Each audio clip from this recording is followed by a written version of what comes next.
Gracias, muchas gracias. Diana Talavera, presidenta del Instituto Electoral del DF y también de la asociación que reúne a todos sus homólogos en el país. Esta reforma prevé un trato diferente para en aquellos estados donde va a haber comicios el próximo año, incluso el DF, ¿no es así? Así es. Es decir, va a haber un cambio, un relevo de los 200 consejeros electorales en el país, pero no en aquellas 13 entidades donde va a haber procesos locales electorales. Bueno, la propia reforma establece un artículo transitorio, el 4º, donde señala que las entidades que tengan proceso electoral en este año, pues la reforma será vigente hasta que concluya el proceso electoral.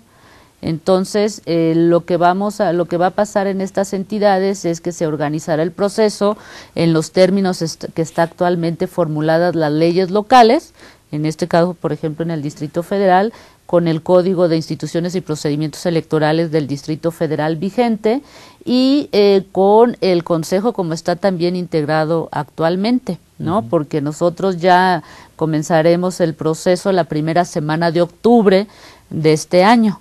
Entonces, ese artículo transitorio, eso es lo que establece la entrada en vigor de la reforma hasta una vez concluido el proceso, y precisamente en los transitorios también se señala que los nombramientos de los consejeros se harán posteriormente a que concluya antes de que inicie el nuevo proceso electoral.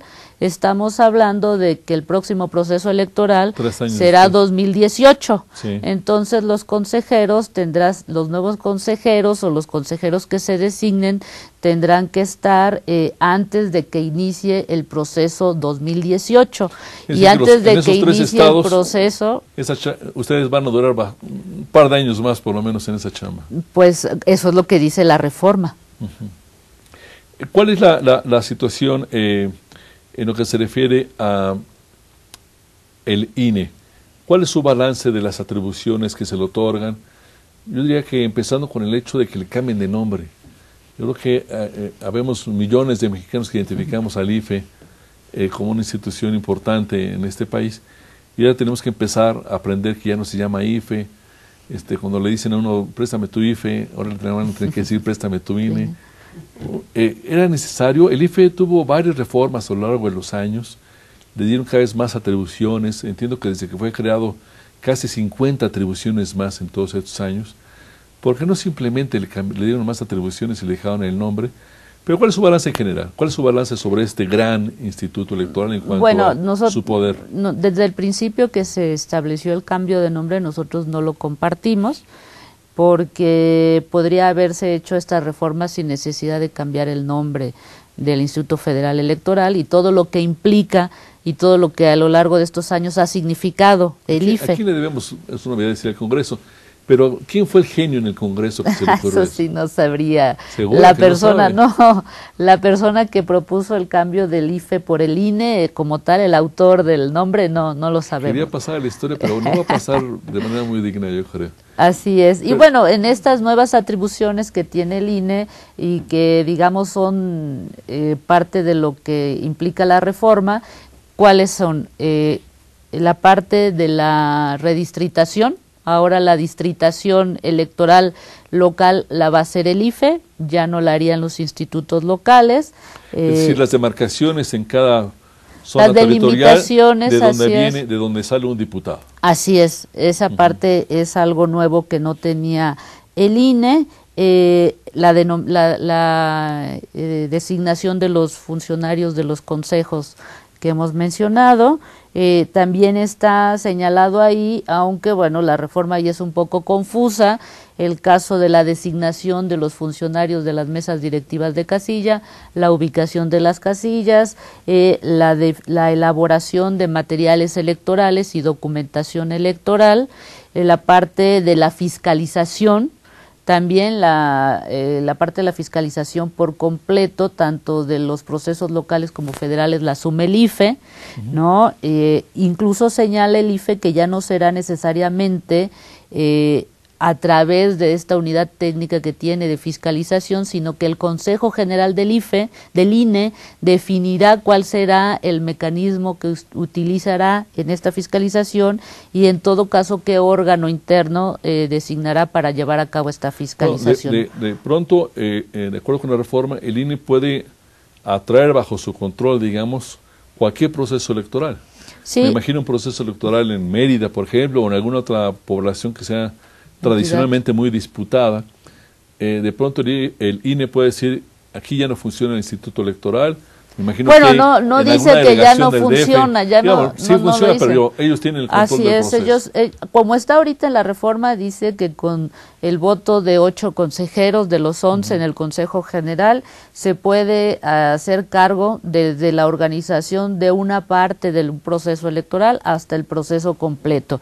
Aquí lo importante es que en estas leyes se defina cuáles serán esos criterios, porque eso es sumamente delicado. Estamos hablando de la certeza y de la legalidad que tiene la organización de un proceso y del proceso en su conjunto que implica la toma de decisiones y la definición, ¿no?, de la organización del propio proceso. En ese sentido es importante, por ejemplo, para los ciudadanos, para los propios partidos, para las autoridades electorales, que se establezcan muy claramente cuáles son esos criterios por los cuales el INE podría hacerse cargo de la organización de los procesos locales. Yo le tengo que preguntar otra vez, Diana, ¿qué opina usted de esta percepción muy generalizada de que a nivel federal el país ha ido avanzando en un sistema electoral con mayor certidumbre y mayor transparencia, más democrático, pero que a nivel local, a nivel de los estados, este proceso ha sido muy accidentado, con muchos baches? ¿Usted coincide con eso o simplemente no coincide con eso? No coincido con eso, porque fue parte de la argumentación también que hicimos en su momento cuando se hablaba de la desaparición de los institutos. Nosotros lo que hemos comentado es que se comparten los mismos estándares. No, incluso son mejores. Si ustedes ven las estadísticas, por ejemplo, de instalación de casillas o elementos muy concretos, en muchos de los estados la instalación se da antes que en el propio IFE. Estoy pensando, por ejemplo, en el caso de Baja California, donde el presidente del Instituto Estatal Electoral, el día posterior a la elección, él dijo que el sistema para los resultados previos no servía, que luego entonces las informaciones, los resultados que se habían dado a conocer simplemente no eran confiables. Bueno, y generó una crisis de tal nivel. Ahí, bueno, es un caso específico que hubo a lo mejor un mal manejo de la información, pero yo creo que es muy importante señalar que en el caso del PREP, pero la imputación fue que ese señor, que no tuvo mucha resistencia, por lo menos dentro del instituto, quería abortar la elección que había perdido un candidato del cual este señor era un personaje cercano. Usted me dice que esas cosas no pasan en el país, pero pasó hace 2 meses. Yo no digo que no pasen, yo digo que son casos aislados, que no es la generalidad. Hubiera sido impensable, digamos. Bueno, yo le puedo decir que en el caso del Distrito Federal, por ejemplo, y son parte de las cosas que a veces no se conocen, es que el Distrito Federal tiene resultados electorales el mismo día, no tiene un sistema de resultados preliminares, porque los cómputos pero la vigilancia pública sobre el DF es también muy intensa. Yo estoy pensando en lugares donde de repente no se sabe uno de dónde, pero todo el mundo dice que es por una decisión del gobernador, cambian los consejeros. Llega un nuevo gobernador y cambia la membresía del Instituto Electoral. O hay alguna crisis, o vienen elecciones, y de repente todos los consejeros, sin que nadie diga nada, el Congreso por supuesto los designa, pero el Congreso local en muchos de los estados sigue siendo todavía una entidad donde no ha habido alternancia. Y entonces esos congresos locales, esas cámaras locales designan a los nuevos consejeros. Pero en el caso de las entidades, la alternancia se ha dado ya en el 60%, y a nivel de gobernador solamente ha habido 8 estados en donde no ha habido esta alternancia. Nosotros incluso señalábamos el dato también de que en el 96% de los municipios del país ya se ha dado la alternancia. Entonces, a veces es parte de estos argumentos en donde con estos datos, y a veces se olvida, yo decía hace un rato, de que los congresos son plurales, ¿no? Y creer que la designación obedece al mandato único y exclusivo, o que el gobernador interfiere, yo de verdad que en esa parte no estoy de acuerdo. Pero y sabe usted que se encuentra en franca minoría con opiniones generalizadas, ¿verdad? Puede ser que haya una parte en donde no coincidamos, ¿no? Con algunos de los señalamientos que se hacen, pero nosotros precisamente en este proceso que tuvimos el año pasado estuvimos dando datos, porque a veces se hacen generalidades sin tener datos y sin tener elementos duros que muestren realmente que las aseveraciones que se hacen son reales y son verdaderas. Yo decía el caso del Distrito Federal, pues el Distrito Federal nunca ha tenido un proceso de conflicto postelectoral desde que existe, ¿no? Entonces, ¿por qué tendríamos que tomar como una aseveración generalizada este tema? Sí, no lo es así. Déjeme antes de cerrar, que estamos ya terminando, perdone, una explicación breve sobre qué pasa con los tribunales electorales. Cada estado tiene su propio tribunal estatal electoral, y ahí, por supuesto, a nivel federal, un tribunal federal que todos conocemos como TRIFE, aunque ya no corresponden las siglas con su nombre. Este tribunal también sustituye a todos los integrantes de los tribunales locales, ¿es cierto?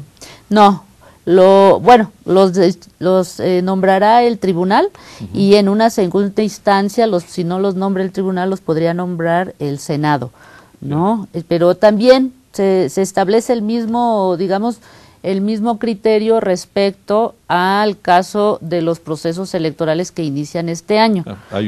Así es, la entrada en vigor de la reforma será hasta que concluya el proceso electoral. ¿Qué opina usted de este proceso, particularmente en lo que se refiere a los tribunales? Bueno, pues en este caso nosotros creemos que en el caso de los tribunales tendría que darse el mismo sistema de nombramiento que me refiero anterior con los consejeros, ¿no? Que fueran nombrados por las congresos locales, porque tiene que ver con la autonomía de las entidades, porque tiene que ver con sus atribuciones y su soberanía estatal. Bueno, ya no fue así, ya se dio la reforma, y bueno, ya está establecido el mecanismo más allá de la opinión que nosotros podamos tener sobre cómo debería haber sido el proceso. Ya ahora ya está la reforma aprobada, y ya se tendrá que hacer la designación en los términos en que está actualmente. Diana Talavera, consejera presidente, se le agradezco mucho su presencia en la silla rota. No, al contrario. Mucha suerte en este proceso. Muchas gracias a ustedes. Gracias a ustedes. Nos vemos en la próxima. Buenas noches.